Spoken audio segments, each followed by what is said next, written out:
Listen to this story. I promise you will enjoy it. Listen closely, for this is a story about secrets that rivers keep and blood that never forgets. In the heart of the city lived a woman named Celeste Marchand, known to all as the Queen of Beauty. Her salon glittered like a palace, frequented by wealthy clients who paid fortunes for her skilled hands. Magazines praised her, television cameras followed her everywhere. She smiled with perfect teeth and spoke words sweeter than honey. But inside her grand mansion lived a different Celeste entirely. There, behind locked doors, lived a quiet boy named Julian. He was 10 years old, small for his age, with dark eyes that watched everything and said nothing. Julian was her stepson, the only child of her late husband, who had died 2 years before, leaving behind a massive fortune and a troublesome will. The will stated clearly Julian would inherit everything when he turned 18. Until then, Celeste managed it all. She lived in luxury, yes, but the shadow of that future haunted her waking hours. 8 more years, and the empire would belong to this silent child who ate his meals alone and never complained. Julian never asked for toys, never demanded attention, never caused scenes. Perhaps if he had been more trouble, she might have felt differently. But his quietness felt like judgment, his patience felt like waiting, and Celeste Marchand could not bear to be waited upon by a child who would someday take everything she considered hers. So jealousy grew like poison ivy around her heart, squeezing tighter each day until she could think of nothing else. The mansion held 20 rooms, but Julian occupied only 3. His small bedroom, the library where he read for hours, and the kitchen where the cook, Mrs. Chen, would slip him extra portions when Celeste wasn't watching. Mrs. Chen saw everything with her old knowing eyes, but she had a family to feed and kept her observations to herself. Julian attended an expensive private school where other children arrived in chauffeur-driven cars and spoke about vacation homes. He walked there each morning and walked back each afternoon. Celeste refused to arrange transportation. "Exercise builds character," she would announce to her friends, who praised her for not spoiling the boy. At school, Julian sat in the back and excelled at every subject without trying. Teachers called him gifted. Classmates called him weird. He had no friends, but this didn't seem to bother him. During lunch, he would sit beneath an old oak tree and read books about animals, particularly wolves. Something about their loyalty to pack, their fierce protection of family, resonated deeply within his lonely heart. At home, Celeste would host elaborate dinner parties where she performed the role of devoted stepmother. "Julian is such a blessing," she would coo to guests, while the boy served refreshments like an invisible servant. "His father would be so proud." The guests would nod approvingly, never noticing how the child's hands trembled or how he never met anyone's eyes. But Mrs. Chen noticed, and the gardener, old Thomas, noticed too. They whispered concerns to each other in quiet corners, but what could they do? One autumn evening, as golden leaves danced outside the windows, Celeste sat in her private office reviewing financial statements. The numbers told a story she despised. Julian's trust fund had grown substantially. In 8 years, he would be wealthy beyond measure. In 8 years, she would become simply the stepmother, dependent on a teenager's goodwill. The thought made her hands shake with fury. She had worked hard for this life. She had married a man 30 years older, endured his boring conversation and deteriorating health. She had earned this wealth through patience and performance, and now some quiet child would inherit it all because of an accident of birth. That night, she began researching. First, she consulted lawyers about contesting the will. They explained, with professional politeness, that the will was ironclad. Then she investigated boarding schools in distant countries, but the trust terms required Julian remain in her custody. Every legal path led to the same conclusion. She was trapped in a countdown to her own irrelevance. Desperate thoughts entered desperate minds. Celeste began imagining accidents, a fall down the stairs, a terrible illness, a drowning during a swimming lesson. Each scenario played like a dark film. She felt horror at her own thoughts, but the horror grew weaker each day while the fantasies grew stronger. She told herself she was just imagining, just venting frustration through dark daydreams. But deep inside, where truth lives, she knew she was rehearsing. Winter arrived with unusual storms. Rain hammered the city for days, turning the Blackwater River into a raging beast. News reports warned residents to stay away from the swollen banks. The river had claimed lives before during such floods, pulling victims into currents that carried them miles downstream.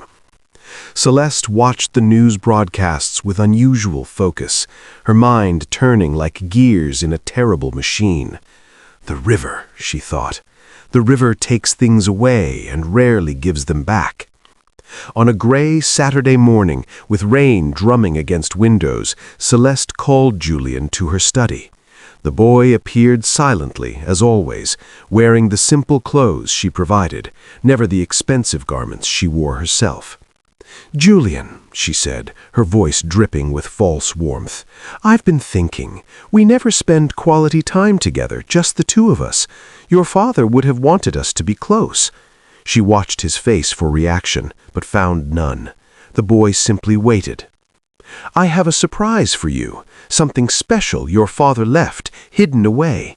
He made me promise to show you when the time was right. It's near the old Blackwater Bridge, in a place he loved. Would you like to see it?" Julian's dark eyes studied her face. For a moment, Celeste wondered if the child could somehow see through her lies, read the murder forming in her heart.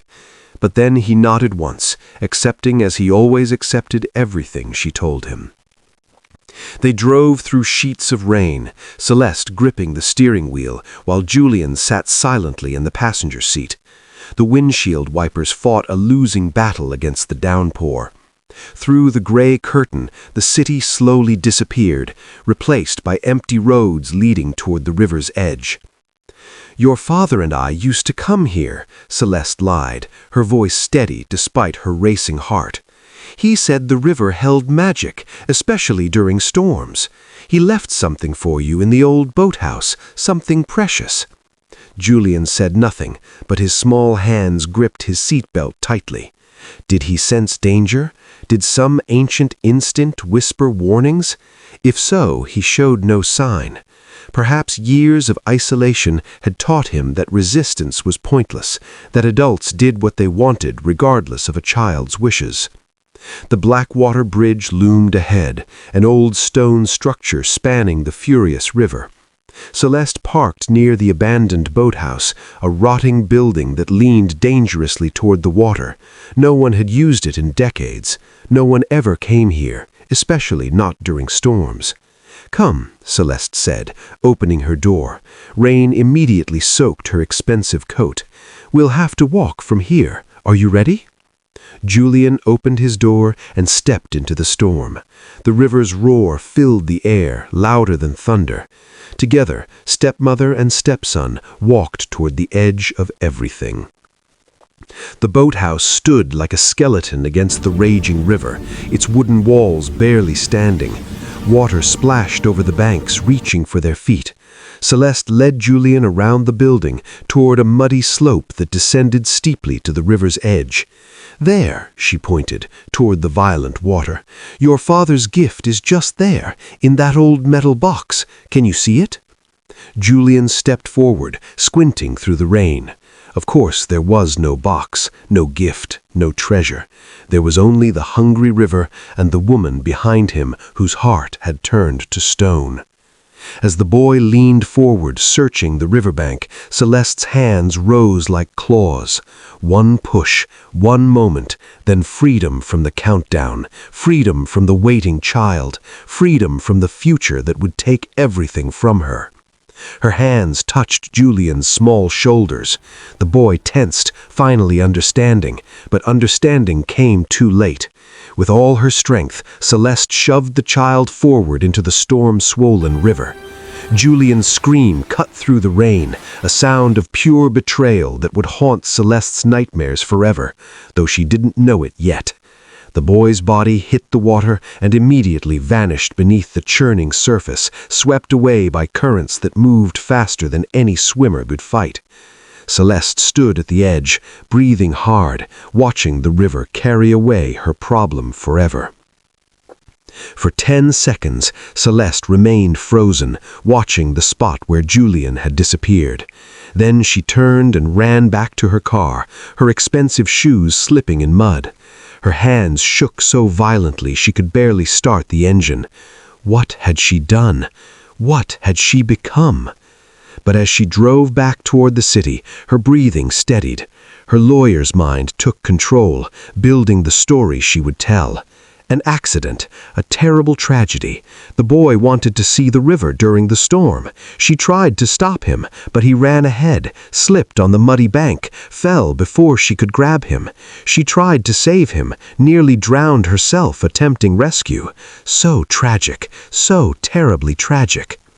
By the time she reached home, Celeste had transformed from murderer back into grieving stepmother. She called the police with tears in her voice, perfect tears that came easily now that she let herself feel the horror of her actions. Officers arrived quickly, followed by search and rescue teams. For 3 days they searched the Blackwater River and its banks. Divers explored the depths, helicopters scanned from above. Volunteers walked miles of riverside, hoping to find the missing boy. The story dominated local news. Reporters interviewed Celeste, who performed magnificently, dabbing her eyes with tissue, her voice breaking at exactly the right moments. "He loved his father so much," she sobbed for cameras. "He just wanted to feel close to him. I should have stopped him. I should have held him back." On the 4th day, the search was suspended. The police sergeant explained gently that the river's current had likely carried Julian's body far downstream, possibly all the way to the ocean. Bodies sometimes never surfaced. The family should prepare for the probability that Julian would never be recovered. Celeste nodded bravely, accepting this news with dignified sorrow. A memorial service was arranged at the city's grandest cathedral. Hundreds attended, including Julian's teachers, wealthy clients from Celeste's salon, and reporters documenting the tragedy. Celeste wore black designer clothes and delivered a tearful eulogy about the quiet, brilliant boy taken too soon. Mrs. Chen and old Thomas sat in the back, their faces hard with unspoken suspicions. But suspicions without proof were merely whispers that faded quickly. Within weeks, the city moved on to other tragedies, other stories. Julian Marchand became a sad memory, a cautionary tale about children and storms. But 50 miles downstream, where the Blackwater River widened and slowed, passing through dense forest untouched by civilization, something impossible had occurred. A fisherman found a child's body tangled in roots near the riverbank, pale and cold, but somehow, impossibly, breathing. The fisherman carried the boy to his small cabin and called for the village healer, an ancient woman named Mora, who knew things the modern world had forgotten. She examined the unconscious child with knowing eyes. "This one carries old blood," Mora whispered, touching Julian's forehead. "The river couldn't take him. Something else wants him alive." Julian woke 3 days later in a room that smelled of herbs and smoke. His body ached like he'd been beaten.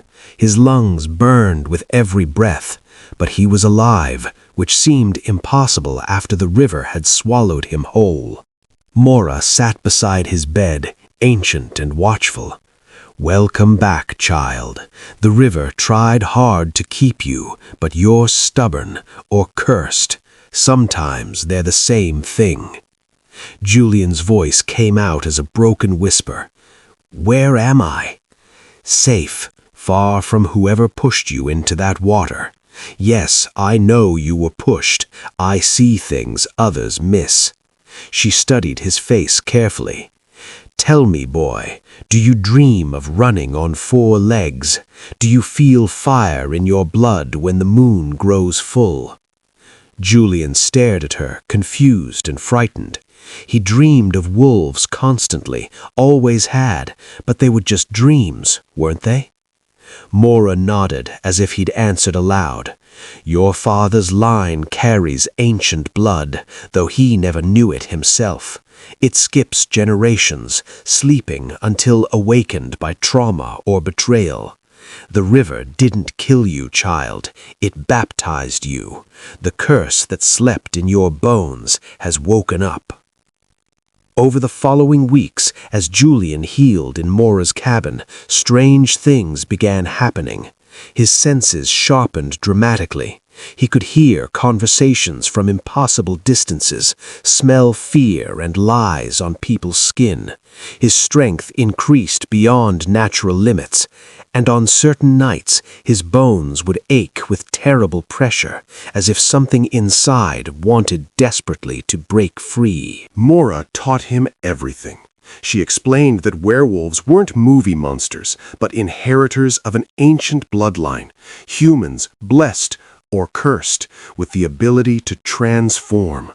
The change responded to emotion, rage, fear, pain, betrayal. Without training, newly awakened werewolves lost control and became the monsters from stories. With training, they could master the beast and harness its power. "Your stepmother meant to destroy you," Mora explained during one lesson. "Instead, she awakened what slept inside. Betrayal is powerful magic, child. It breaks things open." Julian trained every day, learning to breathe through the pain, to welcome the change instead of fighting it. Mora taught him to transform partially, claws without full shift, strength without losing human thought. She taught him control, patience, and most importantly, the difference between justice and revenge. "The beast wants revenge," Mora would say. "The beast wants to tear and destroy, but you are more than beast. You must choose the man inside you, even when the wolf screams for blood." Meanwhile, in the distant city, Celeste Marchand's life continued its golden trajectory. Julian's death had brought a wave of sympathy that translated into business. Her salon expanded. Celebrity clients sought her services. She appeared on television shows, wrote a best-selling memoir about grief and survival. She became more famous, more wealthy, more untouchable than ever. But success built on murder has poisonous foundations. Celeste began experiencing nightmares, visions of Julian's face as she pushed him, the sound of his scream, the sight of him disappearing beneath black water. 5 years passed. Julian grew from a small boy into a lean teenager with dark, watchful eyes that missed nothing. He stood 6 feet tall now, muscles hardened by training and transformation. Mora had taught him everything she knew, but she couldn't teach him what to do with his gifts. "You must choose your own path," she told him on his 15th birthday. "Return to the world that tried to kill you, or stay here in safety forever. Both choices have honor, both have consequences." Julian stared into the forest, wrestling with questions that had no easy answers. Part of him wanted to hide forever, to live simply among the trees, where transformation was accepted and betrayal was impossible. But another part, the part that remembered Mrs. Chen's worried face and old Thomas's kind eyes, wanted justice. Not revenge, justice. There was a difference, though sometimes the line between them grew dangerously thin. That same year in the city, Celeste's empire began cracking. A financial audit revealed irregularities in how she'd managed Julian's trust fund before his death. Lawyers began asking uncomfortable questions. Journalists who once praised her started investigating. The first whispers of doubt appeared in newspaper columns. Had the devoted stepmother been quite so devoted after all? Mrs. Chen, now elderly but sharp as ever, gave an anonymous interview to a persistent reporter. She described a lonely child, a cold stepmother, and a household where love was performed only for cameras. The article went viral. Public opinion began slowly turning. Celeste fought back with lawyers and public relations experts, but mud sticks. Her salon clients decreased. Television appearances dried up. The golden life built on a child's murder was finally showing its rot. Another 5 years passed. Julian turned 20, tall and powerfully built, his face matured, but still carrying traces of the quiet boy who once read beneath oak trees. He had lived simply with Mora, helping her with healing work, mastering his dual nature, and watching the city from a distance. He followed Celeste's career through newspapers and internet searches. He watched her empire expand, then contract. He saw the investigations, read the suspicious articles, observed the slow collapse of her public image. Part of him took satisfaction in her suffering. Another part felt empty, knowing that all her success and all her pain couldn't change what she'd done or return those lost years. "It's time," Mora finally said one autumn evening, exactly 10 years after Julian had nearly drowned. "The river kept you for a purpose. Go and fulfill it." Julian packed few belongings. He owned little and needed less. Before leaving, he asked Mora the question that had haunted him for a decade. "Should I reveal what I am? Use the curse to terrify her?" Mora smiled sadly. "The greatest punishment for someone like her isn't fear, child. It's truth. It's seeing what she tried to destroy, standing strong and whole. It's knowing she failed completely. The wolf inside you is powerful, yes, but the boy who survived, that's more powerful still." So Julian returned to the city of his childhood, no longer a victim, but a mystery wrapped in muscle and controlled power. He rented a small apartment under a different name, took a job at a bookstore near his old school, and began the careful work of reconstruction. Julian's first stop was Mrs. Chen's small apartment in the Asian district. The elderly woman answered his knock slowly, her face creased with age. When she saw him, her eyes widened in shock. "Julian?" she whispered, as if seeing a ghost. "But the river." "The river kept me," Julian replied softly. "May I come in?" Over tea, Julian told her a carefully edited version of events, his survival, his rescue, his years recovering far away. He omitted the curse, the transformations, the supernatural truth. Mrs. Chen listened with tears streaming over her weathered face. "I always knew," she sobbed. "In my heart I knew she killed you, but no proof, no witnesses, nothing but an old woman's suspicions. The police thought I was crazy with grief." "You weren't crazy," Julian assured her. "You saw the truth.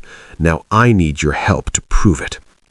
Together, they located old Thomas, now retired and living in a modest home near the river. The gardener wept when he saw Julian, the same tears of relief and vindication. Both elderly servants agreed to help however they could. Meanwhile, Celeste Marchand's life continued its downward spiral.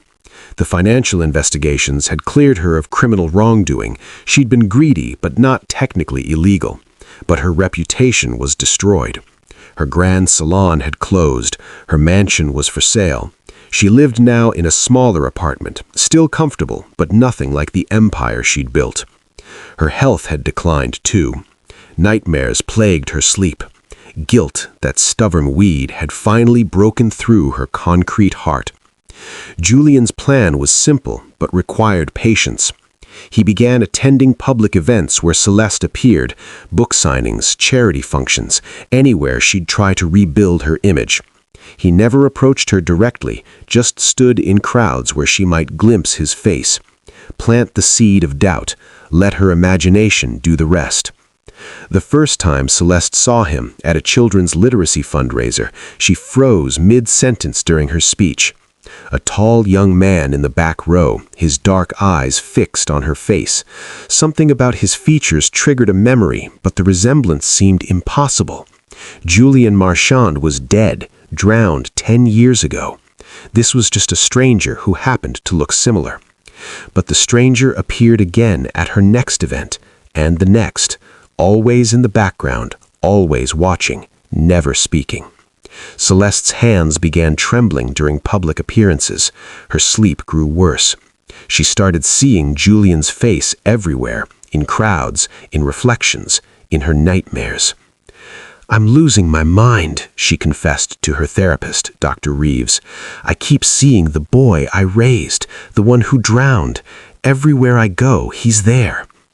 Dr. Rives, trained in rational thought, suggested trauma and guilt manifesting as hallucinations. But Celeste knew, deep in her guilty soul, that what she saw was real. Somehow, impossibly, Julian had survived, and he had come back. The haunting continued for months. Julian never spoke to her, never confronted her directly. He simply existed in her peripheral vision, a living ghost reminding her of crimes she'd tried to bury. The breaking point came at midnight on the 10th anniversary of Julian's supposed death. Celeste couldn't sleep, tormented by memories and visions. She drove to the Blackwater Bridge, drawn by compulsion she couldn't explain, and stood at the exact spot where she'd pushed a child to his death. Rain fell softly, echoing that terrible day. The river moved more gently now, no longer the raging beast that had swallowed Julian. Celeste stared into the dark water, wondering if drowning herself might finally bring peace. "Hello, Celeste." The voice came from behind her, familiar yet changed. A boy's voice aged into a man's. Celeste spun around, and there stood Julian Marchand, very much alive, his eyes reflecting moonlight like an animal's. "No," Celeste breathed. "You're dead. I watched you drown." "You watched me fall," Julian corrected. The river decided differently. Celeste backed toward the edge, her mind fracturing. "This isn't possible. You're a ghost, a hallucination, guilt made manifest." Julian stepped closer, and Celeste saw that he carried something wild in his movements, something not entirely human. "I'm very real, and I've come back not for revenge, but for something you can't understand. Closure." "I'll confess," Celeste babbled suddenly. "I'll tell the police everything. I'll go to prison. Just please, please stop haunting me." Julian studied the broken woman before him. Once she'd seemed powerful and untouchable. Now she was just a frightened person who'd made terrible choices and couldn't live with them. The wolf inside him wanted her terror, wanted her destruction. But the man Mora had taught him to be wanted something different. "I don't want your confession," Julian said quietly. "I want you to understand what you did. Not to a rich child who would inherit wealth, but to a lonely 10-year-old who needed love and received murder." Celeste collapsed to her knees in mud, years of guilt finally breaking through. "I know. God help me, I know. Not a day passes without seeing your face. I hear your scream in every storm. The money meant nothing. The fame meant nothing. It all turned to poison." Julian felt the wolf stirring inside him, responding to her fear. It would be so easy to transform, to let her see the monster she'd created, to tear through her with claws and fangs. "Justice," the wolf whispered. "She deserves pain." But he breathed deeply, controlling the beast, choosing humanity. "You're going to do something for me. Tomorrow, You'll go to the police station. You'll confess everything. The murder, the lies, all of it. You'll face human justice, not supernatural revenge." "And if I don't?" Celeste asked, some spark of her old defiance returning. Julian's eyes flashed gold in the moonlight, just for a second, just long enough for her to glimpse something beyond human. "Then I'll visit you again, and next time I won't be alone. The river keeps more secrets than just me, Celeste. There are worse things than prison."